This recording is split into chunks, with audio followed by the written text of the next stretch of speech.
নির্বাচন অতীতে 2014, 2018, 2024 এই নির্বাচনগুলো কোনো নির্বাচন ছিল বলে কেউ মনে করে না। আপনারা করে? জাতি করে? কেউ করে? তো যে সরকার ফ্যাসিস্ট সরকার এগুলো করেছিল, এই ফ্যাসিস্ট সরকারকে যাতে 2024 সালের 5ই আগস্টে যেভাবে ছাত্র জনতা তারা তাদের বিরুদ্ধে আন্দোলন করে দেশ থেকে বিতাড়িত করেছে, সেই দলকে আবার বাংলাদেশে পুনর্বাসিত করা এটা আন্দোলনের সাথে বিশ্বাসঘাতকতার সামিল বলে আমরা মনে করি। অতএব গোটা জাতির স্পন্দন বুঝেই দেশটাকে পরিচালনা করা উচিত বলে আমরা মনে করছি। সম্মানিত ভাইয়েরা,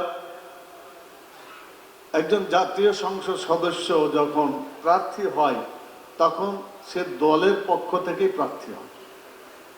নির্বাচনের আগে সে দলীয় প্রার্থী, কিন্তু নির্বাচিত হয়ে গেলে সে আর কোনো দলের প্রার্থী থাকে না। সে তখন সকলের এমপি হিসাবে, সকলেরই সংসদ সদস্য হিসাবে তাকে দায়িত্ব পালন করতে হয়। এজন্য সংসদ সদস্য গোটা জাতির জন্য তার দায়িত্ব পালন করতে হয়। আমি মনে করি যারা এই নির্বাচিত হয়েছে দল থেকেই করুন, আমরা সবাই একই মানের, একই দায়িত্ব এবং একই কর্তব্য পালন করার জন্য আমাদের সকলের চিন্তা করা উচিত। দেশটাতে শান্তি প্রতিষ্ঠা করা উচিত বলে আমরা মনে করি।